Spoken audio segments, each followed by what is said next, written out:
Hello my lovely friends, it's Margaret, and this is a reading vlog. I'm going to keep things short, sweet, and to the point. This reading vlog is a reading vlog in which I will be reading books that Taylor Swift likes. It is part of a collab project that I'm doing with Brianna over at 4 Paws in the Book. I have 3 books here that are on a list of books that Taylor Swift recommends, and so I figured since I'm going to see her for the first time in a week, why not read these? Now, here's the thing. This has to go up next Friday, and I just got all of them from the library today. We will be reading Slaughterhouse-Five by Kurt Vonnegut, Stargirl by Jerry Spinelli, and Normal People by Sally Rooney. I think I can get audiobooks for all of these, so I don't think I'm too terribly, ooh, such small print. I don't think I'm too terribly screwed, but I wanted to get books that I knew were already on my TBR, and books that I was already interested in reading. I have a backup in case any of these end up being a DNF where I'm just like, no, thanks. But I am going to just get started reading. I think we're going to start with Normal People. Hi, hello, I am here with an update. It is Saturday. I didn't get much read yesterday because I was hanging out with my brother, but he is no longer here, and I have read some things while I have been planning Dungeons & Dragons, because I will not be home where I can plan things. Our session is the week after next, so I will be traveling while I need to be doing session prep, so I'm doing it early. I have gotten to page 76 in Normal People by Sally Rooney. This is a story about 2 people. We start with them as teenagers, Connell and Marianne. They live in Ireland. From what I understand, it looks like it's going to be following their relationship through their university years. I can definitely see why Taylor liked this, because a lot of it has to do with growing up, with becoming an adult. It has, she's said, like, she's told, like, in interviews, she said that she is really fascinated by that kind of 18, 19, 20, like, in your early 20s kind of thing, especially when it comes to girls and the way the world perceives them. And that's really exploring some of that in this book.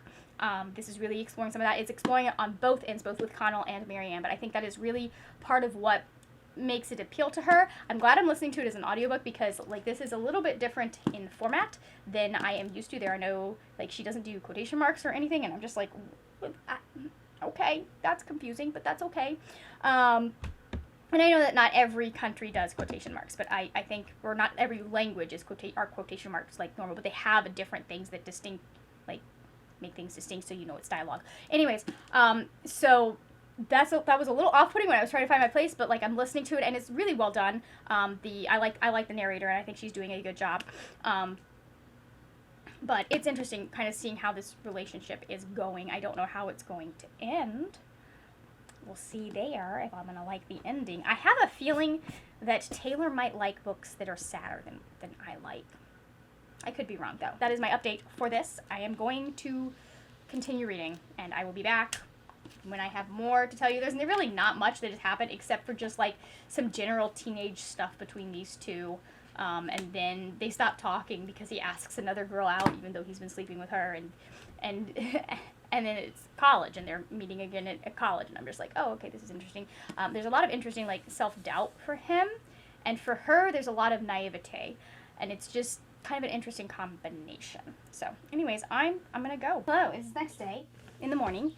I'm probably wearing the same shirt that you saw me in yesterday, but that's because these are my pajamas. Hi, we have finished Normal People by Sally Rooney. I gave this 3 stars. I can see exactly why Taylor likes it. It was, like, it's complicated because this is not my book. The relationship in this is very messy. It's very undefined. And the ending itself is kind of undefined. Although I do kind of, like, I think I understand what the author was getting at in the ending of this book. It could be interpreted multiple ways, and I don't know. This is one of those, like, could be interpreted multiple ways kinds of endings that I feel like could, like, a lot of the time you'll see, like, oh, they'll be like, no, it's very obvious what the author was intending it to be this. And that could be the case here as well. But that besides, I really like this just does a really good job of exploring this relationship between 2 people who just keep getting brought together by circumstance, by the fact that they can't stay away from each other, by the fact that they understand each other on a level that most other people do not. And I really liked that aspect. I liked the aspect of them continually, whether it's friendship or being in a, like being romantic, like of them continually being able to come back and have this person that understands them on a level that most of the world does not understand them. That's definitely something that is going to appeal to Taylor as a person. I can tell that. I will say there is definite trigger warnings for abuse in this book. Just go into that. It is not between the two main characters, thankfully. One of our main characters is in multiple abusive relationships. And they're different kinds of relationships, but just, like, you can see how having the way they grew up, how having that in their life as a child really affects how they see relationships and how they feel their places in relationships in the future, and how that kind of steers them towards seeking that same thing out in other relationships, kind of to validate what happened to them. It also involves like abuse disguised as BDSM. Just know that. So anyways, like, I think that Sally Rooney did a really good job of getting into these characters' heads, exploring the emotions about what was going on around them, really getting into exploring how they are growing up and becoming adults from the point where they leave secondary school, I think is what it's called, and go into university. You can see why Taylor likes it. I think Taylor really likes, I'm starting to feel like Taylor really likes messy narratives. I'm not mad I read it. You know, it's a decent book. It's not something, I can see why there are people who absolutely adore this book, because I think there are levels to which both of our main characters' stories are going to speak to someone. It's not my story, it's not what I need, but like, I can definitely see how the experiences of our two main characters can be very validating, and like why it's bringing people to tears. I get that. I definitely would read more Sally Rooney. I am moving on to the only book that I don't have an audiobook for, and that is Slaughterhouse-Five by Kurt Vonnegut. This I do know is based on Vonnegut's time in Dresden, Germany. It's funny because I was like, I know I want to read this. I couldn't remember why I wanted to read it, but I knew that this was the one specifically that I wanted to read by Kurt Vonnegut. And then I opened it. I was like, oh, that's why. I remember this. I am about to sit down and start that while I eat breakfast. And we have 20 minutes left of sprints, so let's see. I am hoping, because it's only like 200 pages, I'm hoping I might be able to finish this by the end of the day. And if I can do that, then I have all day tomorrow to finish Stargirl.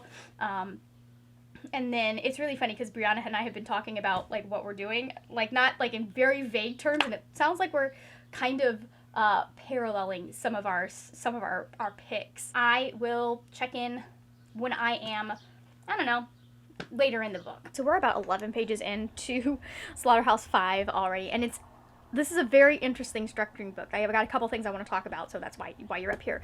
Number one, I feel like this is obviously autobiographical, and so this whole first chapter, I think, is actually Kurt Vonnegut relaying some of his experiences after the war, and discussions that he's had, and things that he has talked about people with about Dresden. It's very interesting how this is going to be structured, because I don't think the actual story starts until chapter 2, because most of this is about Billy Pilgrim and kind of an amalgamation of Kurt and people he knew's experience in Dresden. The other thing that you can tell is that this is very Eurocentric, because I just read a sentence that was talking about how people talk about the fact that or there at least they Dresden was worse than Hiroshima, and that is a argument that some people make because Dresden was not a military target at all. It's one of those things where because it was solely civilians, there was no military, and Hiroshima did have it was an army headquarters of some sort.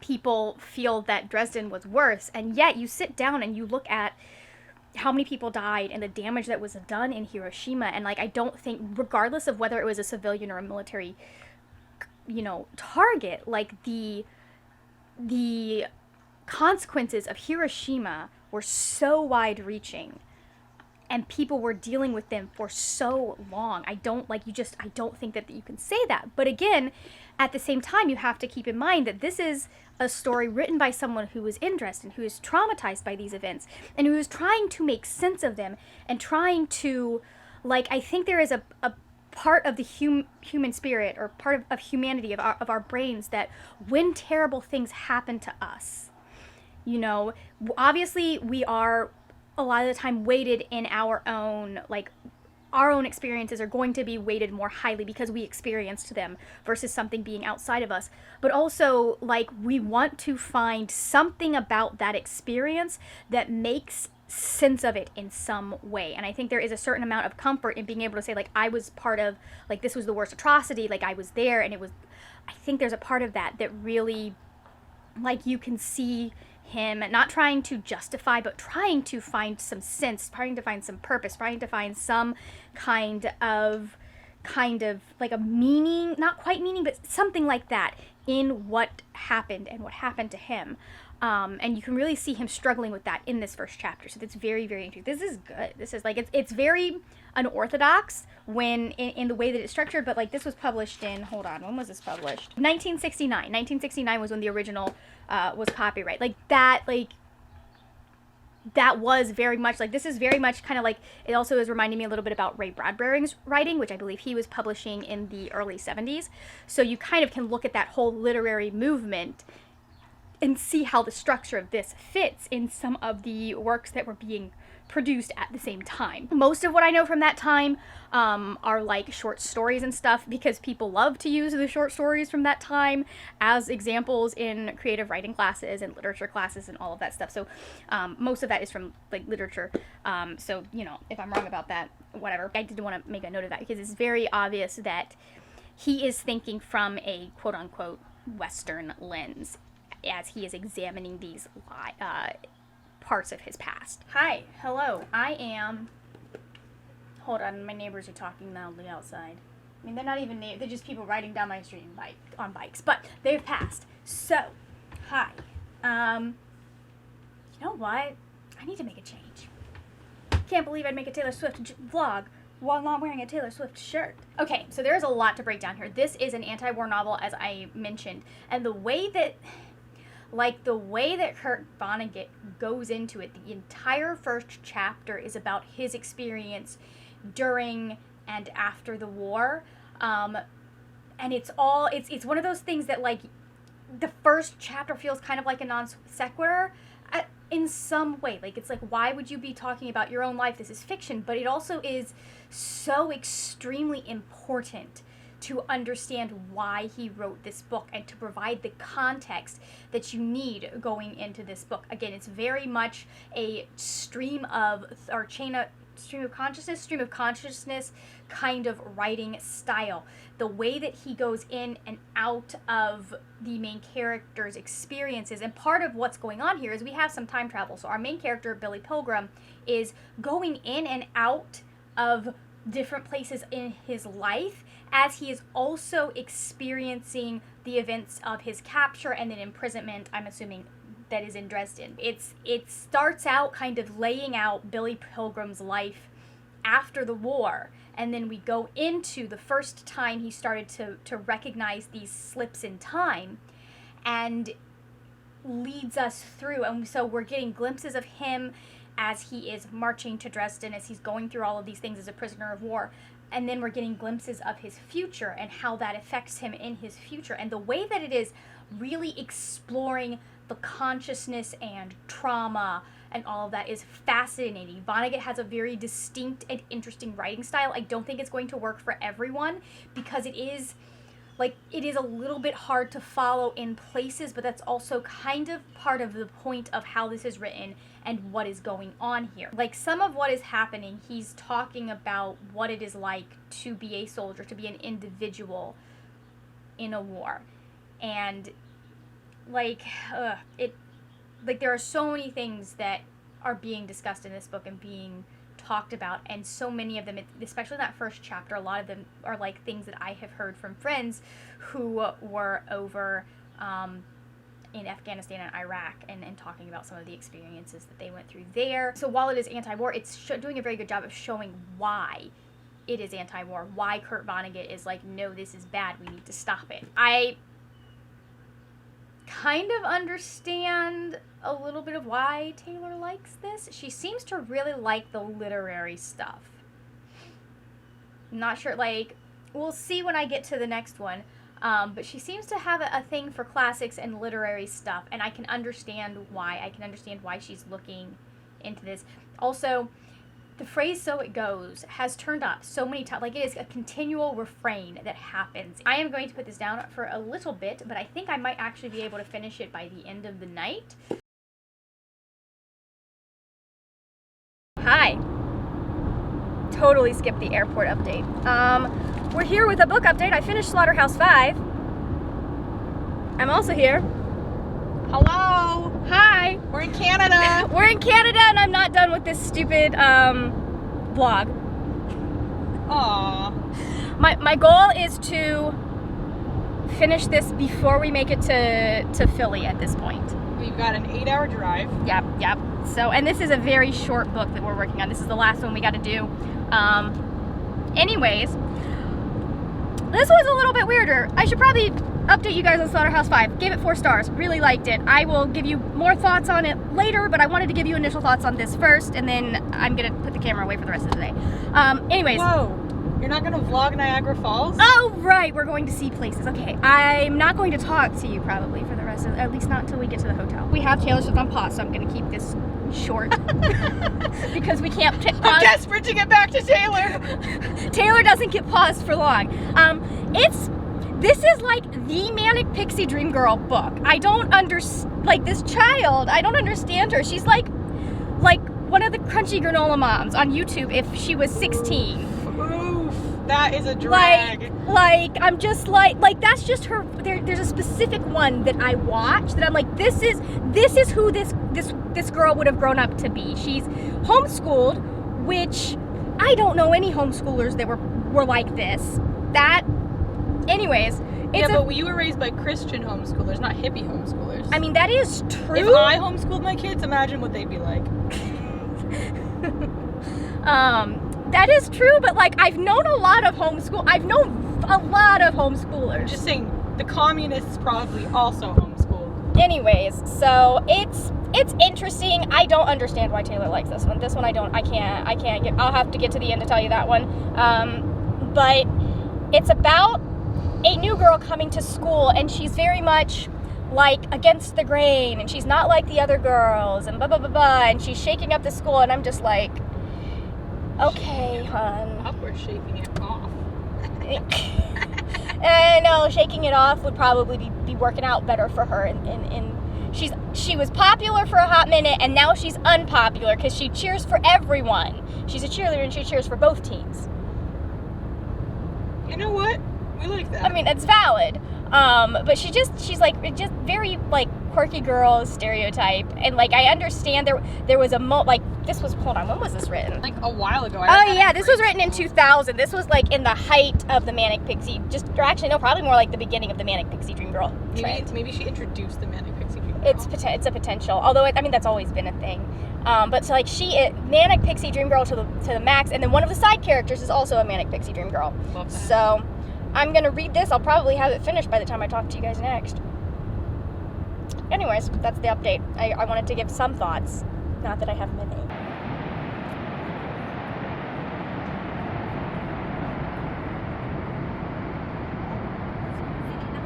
If you don't like the lighting, deal with it. What? Cal? Do you want to guess whose face this camera is trying to focus on? Cassie's? Cassie's not in the shot. Taylor's? Well, you know what? It knows what it's doing. Okay, this is not the usual spot that we do these things. But we're not in our usual spot. Hi, we're wrapping up from Ithaca, New York. The camera cannot see you. I know. I was just snapping at your Ithaca, New York. We have officially finished Stargirl. This was my least favorite of the 3. I gave it 3 stars because I think the Margaret that would have read this when it came out would have really liked it. Well, not really, because it doesn't really have a great romantic story in it. It's mostly just, like, it's a really good exploration of how peer pressure affects people's relationships.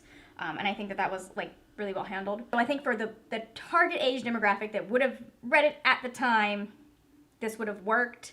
there is a time that I would have liked Stargirl a little, or not, because I didn't dislike her. I would have been less annoyed with how Stargirl was written. Yeah, John Green did it better. The thing that didn't work for me is she is so manic pixie dream girlish, and like it's supposed to be seen as cute and endearing and all of this stuff, and really what it is this girl does not have any boundaries. She doesn't know boundaries. Like, she shows up at strangers' funerals and then is confused as to why people are like, no, you can't come to this private gathering for his friends and family.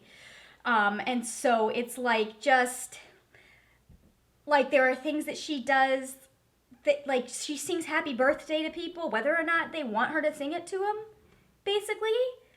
Just so a lot of stuff that's like, she's supposed to be cute and quirky, and I'm just like, this just feels like ignoring other people's feelings or violating their boundaries. And there is some stuff that is interesting and cute that happens with her and our main character who is narrating this, but like, it just did not work for me in this day and age. It just didn't. I read better novels with the manic pixie dream girl trope that do a better job of deconstructing that. Like, I don't hate the trope, I hate that it's written this way. I can kind of see why Taylor would like this, because this is very much a coming of age story for our main character.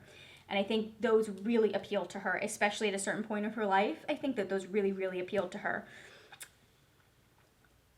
I was not the biggest fan of it, though. Like, I thought the male narrator, his story was really, really interesting and very complex and layered, and I thought that worked really well.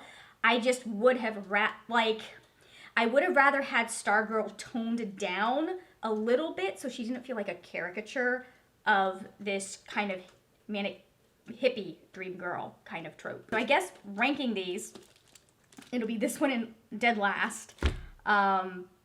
Normal People in second place, and then the real standout was Slaughterhouse-Five by Kurt Vonnegut. Like, I'm considering buying a copy of this just because I did think it was, like, it's dated, it's definitely a product of its time, but it also does some really interesting things exploring combat trauma and also, like, anti-war sentiment, and the way that so many of the people who end up fighting the wars end up coming back completely disillusioned and feeling like they're a waste of time. 2 out of 3 of them were a hit. So would we say Taylor has a good taste in books? No. No? No. No. You're like, I've seen some of the other things that are on this list? Yes. Okay. I looked at the list briefly. I think Brianna has a better discussion about some of what is on the list. That's been gathered over her whole career, though, so I feel like I don't know how accurate that is to what she would actually recommend now. I didn't. She has time. Yeah.